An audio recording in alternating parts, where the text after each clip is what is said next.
What's going on, guys? Welcome back to the Lockdown Defense Sports Network. I am your host for today's episode, Young RG Robert Garcia, and we are back with the Lightning Lockdown Weekly Review, going over the Week 6 victory over the Dolphins, and as well previewing the Week 7 matchup against the Colts.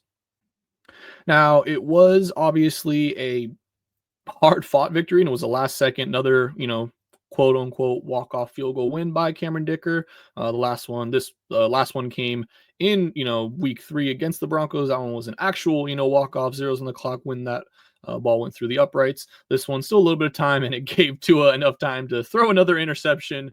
Hey man, I'm not gonna bag on the guy anymore. I've been saying this since they were drafted, even when Tua had that insane year, the best year of his career. I was always saying that the Dolphins made a mistake, and we thank them every day that they chose Tua instead of Herbert, because now obviously the Chargers are enjoying Herbert the same way that I feel like Dolphins fans definitely would have, but them's the way the cards fold sometimes. So here we are, post a 29-27 victory. Herbert, another late game heroic drive, just continuing to pile up those game-winning drives. And I know a lot of people kind of look at that as a damning stat. And it's like, well, you shouldn't have been down to begin with. Why are you in a position to, have to, have a game-winning drive to win the game? And to that, I just say you clearly just don't watch football then, because the story has been for years that Herbert is a great offensive threat. He doesn't turn the ball over. And I'm going to bring this up for the last time, and then I'm done with it. I get it. Yes, he had a horrible game against the Texans. Fully understand that. If we're going to take one playoff game and use that to define an entire person's career, so be it. I'm not going to do that. For his career, he has shown that he does not turn the ball over. He does not put the ball in harm's way. Already talked about it on the live show this past week. He has one of the lowest turnover-worthy percentages in the NFL in history. Like I said, I think Rodgers is the only one ahead of him in that regard. So he takes care of the football, and he did again in this game against the Dolphins. Didn't turn the ball over once, had a turnover, almost had two. Keenan Allen fumbled the ball early in the game, able to recover that one. But Gadsden fumbling the ball later on in the game. That one, the Dolphins, literally the play right after, from the spot they recovered the ball, Devon Achane runs in a 49-yard touchdown. So it just goes to show that even in these games, these momentum-shifting plays where the Chargers look like they have control, same thing that happened in Week 5 against the Commanders. We're driving, we're up 10-0. QJ has a big gain, potentially going up 17-0, and he fumbles the ball. And there was another fumble in that game, I think there was another fumble or turnover. We had another turnover at some point. I think, Herbert threw a pick. That's right, the goal line pick. Obviously that didn't help as well, but it's just those momentum shifting plays that allow teams, to say, hey, we're still in this game. And, what was going to be a 3-score deficit, we're now only down 2 and we got the ball. So there's just certain things that, obviously the Chargers need to fix that. And, Herbert's had some picks this year. They've all been tipped -1, and the one that didn't get tipped, again, Lad gets picked off by Conklin at the line of scrimmage. Herbert's expecting him to be there, and he's just met with the Giants defender. So it is what it is. Chargers had, a win. That's all we can say with these injuries that we've been dealing with. That's all we can hope for, really, is a win. And the Chargers are able to get that and move ahead to 4-2. So now looking ahead at the Week 6 matchup. No, it is Week 7. Oh my God, I can't believe I botched this. This is Week 7. God dang it. Oh man, made this fully thinking that it was Week 6. Week 7 against the Colts.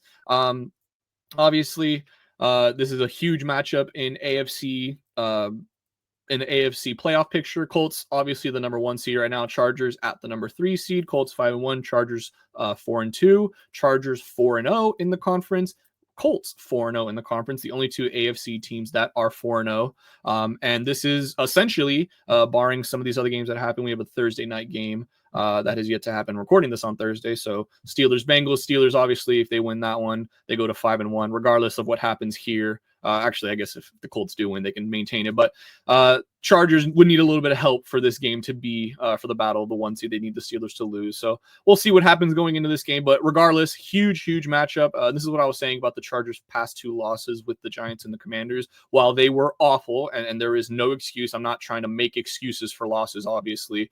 Coach Harbaugh and I think the staff rectified those as best they could against a lesser tier opponents such as the Dolphins. I think that's exactly what the Chargers needed to kind of right the ship going into this matchup against a pretty tough team. This is a very tough team, regardless of what you think about Daniel Jones. Even if you just take Daniel Jones out of that equation, and he is a huge part of this equation, so it's tough to do that. They still have a very dominant O-line, fantastic running back as pictured here, Jonathan Taylor, stout defense, although there are bits and, like all teams, we are all dealing with injuries. Injuries have kind of adjusted some of those weaknesses in that Colts defense. So we'll dive into it. But of course, week 7, oh man, last time I ever make that mistake, I promise you, week 7 against the Colts.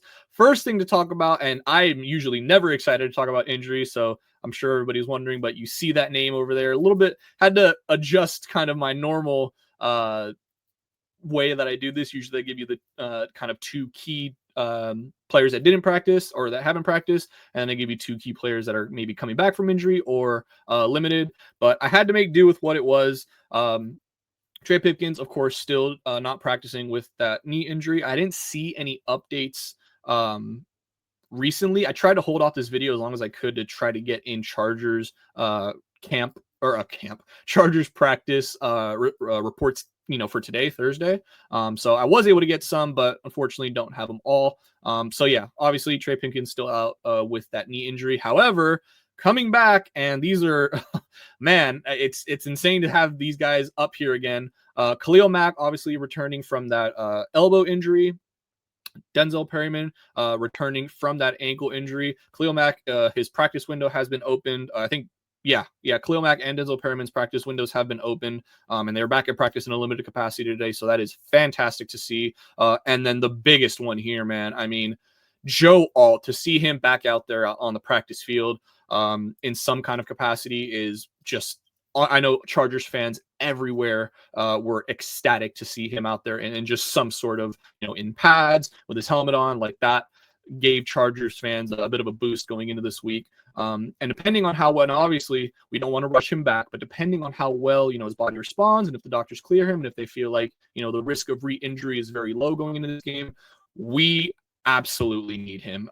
This game is going to be a brutal game regardless of if he's there or not. If he is there, our chances shoot up significantly. If he's not there, I almost trying to take bias out of it, I probably wouldn't have the Chargers winning this game, to be honest. But regardless, he's back at practice, so that is great to see, and hopefully he can just get healthier and in time to start this week.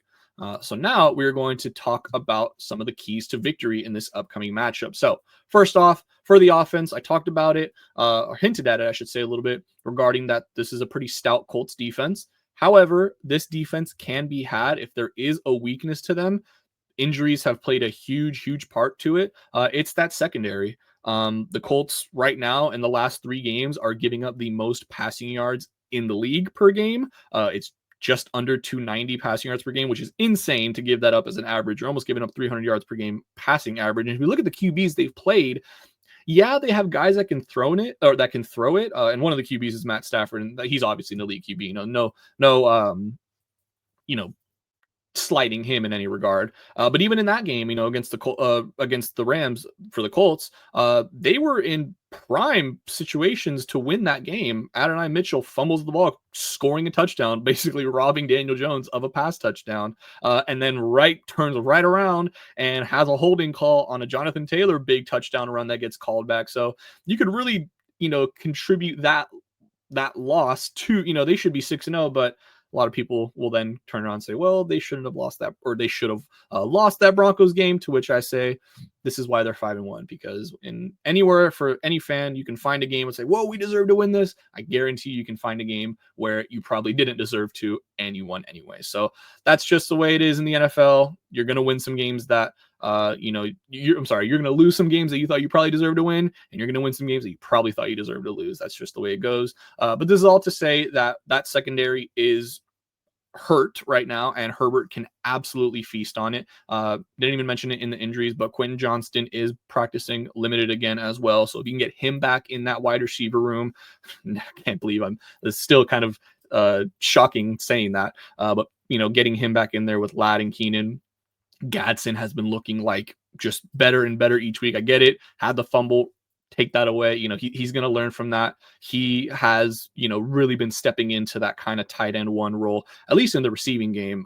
Certainly in the receiving game. Obviously, we have Dissily, Conklin. I don't even want to talk about. Fisk is kind of that tight end, fullback hybrid, but they're more in that blocking run game than obviously Gadsden is in the passing game. So for this game, for us to win, Herbert needs to light it up. I don't expect the run game to produce like they did last week against Miami. Obviously, Miami has a very weak run defense. The Colts have a much better run defense. It's not, elite by any means, but it's still, when you're going from bottom 3 to middle of the pack, it's a huge step up, because you really start to see the falls as you get lower. And once you're in that middle of the pack, average, it's a lot tougher. And for having our running backs 3 and 4 essentially still, that's going to be rough. No trades have been made up until this point. Trade deadline is coming up in November, so I'm sure the Chargers will make some more moves.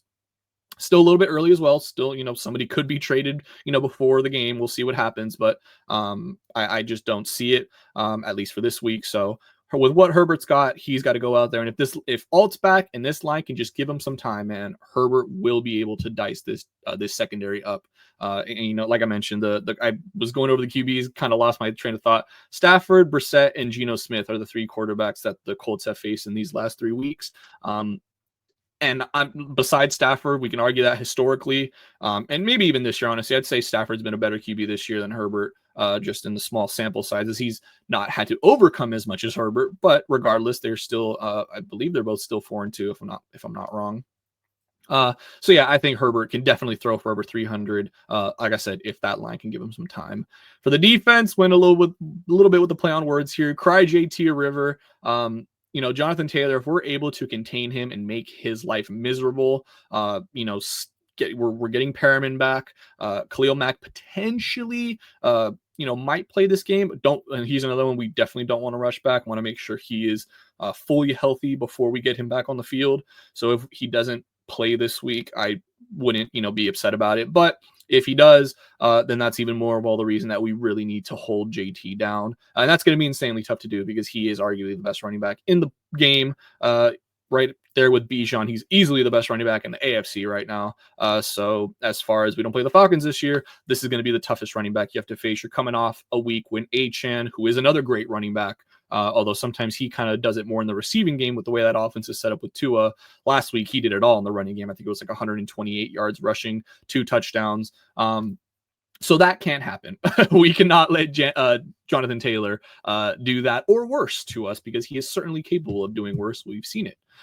Third thing on this list is no turnovers, and this is more than ever. We need to absolutely copy that game plan we had. Last week, barring the fumble, but this is more so for Herbert and the running backs. Obviously, when receivers and tight ends fumble, that's just such an anomaly. They don't get the ball enough for you to kind of, quantify that. You just got to hope that they're not going to do it again. And for the most part, that's kind of been an issue, honestly, for the Chargers, because I think Keenan's got 2 fumbles this year, 1 lost. QJ's got a fumble this year, lost. Gadsden's got a fumble loss. I think he even might have another one. I can't remember. He fumbled one, and then somebody else on the team recovered it. But yeah, so that's been an issue, honestly, for the Chargers. Is I think we honestly have more turnovers on fumbles than we do Herbert turning the ball over. Because I think we also had another one on the kickoff against the Giants too. So that just needs to be cleaned up. Honestly, it's so tough because that's you can't really coach that. I guess cover up 2 hands on the ball. But these guys are trying to make plays, they're trying to break free. So just take that all with a grain of salt. This is a team that you can't weigh that risk of, I can pick up 15 more yards, or hey, they're going to punch this ball out, and this defense can very well get to you. So I think we just got to play it a little bit more conservative on the offensive side in terms of maybe don't try to fight as much and put yourself at risk of getting that ball, in position for someone to punch it out. But, kind of weigh that going into this game. And the final thing is here, very simple: contain, contain, contain. Now, this obviously applies to the run game, of course, but I'm expanding this out to Daniel Jones in the sense that you need to make sure he does not use, because if it's the one thing that Chargers get killed on each week, if they are facing somebody of this way, is a mobile quarterback. And we all know Daniel Jones can run. We've seen him take off for 75-yard runs. Notice how I didn't say 75-yard touchdown runs, but we've seen him do that. So that is absolutely something that you need to be aware of. If we are shutting down Jonathan Taylor, that's obviously task one.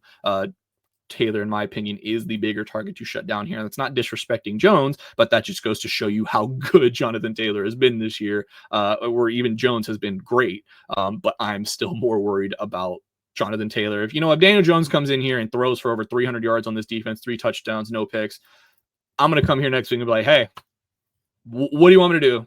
If we contain Jonathan Taylor to let's say sub 60 yards rushing, and Daniel Jones comes out here and throws a party on us, I got to tip my cap. I just got to tip my cap at that point, because he played into what we wanted him to do, and he dominated. So that's what it is. So obviously hoping that doesn't happen. Contain, set those edges. Hopefully, like I mentioned, with Khalil Mack back, maybe seeing him paired now with Thule and Adofe Alwe. That will be a great trio to see, rushing the passer. Perryman, like I said, he's great in the run defense as well. So just getting those edges set, not letting what Achane did and what Jakrosky Merritt did to us the last 2 weeks, and just get to the outside for easy touchdowns, for easy long touchdowns. I swear that second touchdown that Achane ran in, I felt like I was watching the Commanders game all over again. I was like, it was the exact same play that Bill Krosky Merritt ran in to score his touchdown. So I just got to hope that, the Chargers and Herbert and Harbaugh, this whole team is locked in more than ever. This is a huge game with huge potentially playoff implications and seeding implications as we get to the end of the year. So with that all being said, bold predictions here. I'm going to kind of switch it up how I normally do it. Normally I would give just one prediction, kind of, my overall analysis with bias and kind of neutrality included in that. But I've decided to split it up just because it's a lot easier to give my explanations for both as a fan and just purely analyzing the game as unbiased as possible. So my bias prediction here, I think the Chargers win this 33-26. My reasonings for that, like I mentioned, Hurts secondary for the Colts. Herbert, we all know he can sling this ball all over the yard. Quentin Johnston's coming back. Gadsden's been coming into his own. So this receiving or these weapons around him are the best that he's ever had, I think, in his career.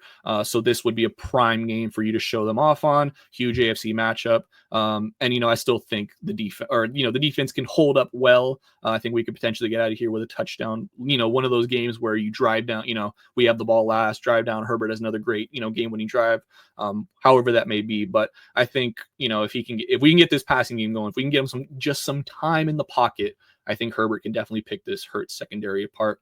As for the neutral prediction, taking all bias out of it, I would say the Colts probably win this. Although that might change a little bit. I'm actually might switch to the Chargers, because this was before, I had just gotten the updates that, Alt was in fact practicing. So that will certainly change things, because that having him back at left tackle is just fixes so much. It allows you to move other guys to their other natural positions as well. So, with that all being said, though, I'll stick to my guns here and remaining unbiased. I do think that the Colts do come away with the win here. I think Jonathan Taylor, if he can get a hold of some big runs here, the Chargers are going to be at his mercy. And at that point, Daniel Jones is in heaven, because he knows at any given time, you just hand it off, put the ball in my running back's belly, and he'll go pick up 5, 6, 7 yards, pretty much no worries.